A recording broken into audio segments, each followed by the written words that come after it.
As Macy's and Disney shares slid on Wednesday after reporting earnings that disappointed investors, Amazon and Facebook both hit all-time highs. So, is the rise of these so-called disruptive tech giants good or bad for the market as a whole, or maybe neutral? Welcome to Trading Nation. I'm Brian Sullivan. Today we're joined by Max Wolf of Manhattan Venture Partners and Nick Kolas of ConvergeX. Guys, I hope you don't say neutral. I mean, you can if you want to, but there's got to be some impact, Nick, does there not, to at least, if not Amazon in the retail space, just taking, market share of stuff away, just attracting investor dollars maybe away from those stocks. What's your view? Yeah, it absolutely does, Brian, because at the end of the day, growth matters to a lot of investors. They're looking for things that can grow on the top line. And certain technologies, disruptive technologies, have that ability, like the ones that you've mentioned. Interestingly, though, we're not getting a lot of tech leadership from this single stock leadership. The tech stocks are still down on the year, even though the S&P is up over 1%, and names like energy are up 9%. So while we're getting leadership names, we're not getting a leadership group. Yeah, and Max, we did a segment on this last year on our show Power Lunch about how I sort of argued that Apple may be bad for the market because everybody's buying that stock and they're ignoring other stocks, right? Because they just wanted to buy Apple. What's your take on, Facebook, Amazon, or other tech companies' impact on the overall market?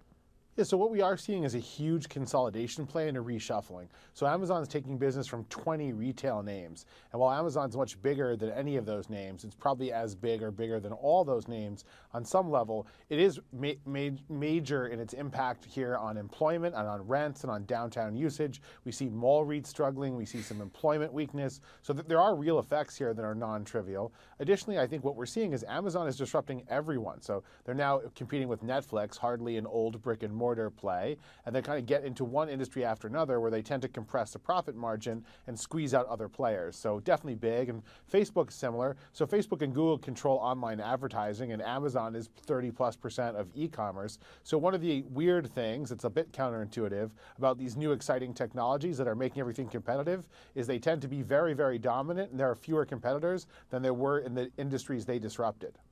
Yeah, Nick, a final comment to you. I mean, listen, disruption is a good thing, but I don't know, hogging? I don't know what the proper word is here. There's a couple thousand publicly traded equities. Seems like we just focus on a few.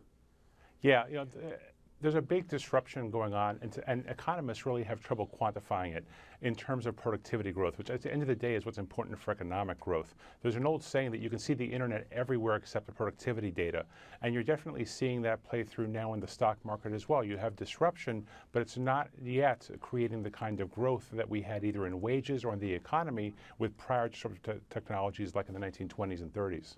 All right, Nick Kolas and Max Wolf, an interesting discussion there, guys. We do appreciate your time. Thank you very much. Folks, reminder, check out the live version of Trading Nation in the 2 p.m. Eastern Time hour of CNBC every day. We'll see you there, and we'll see you here next time.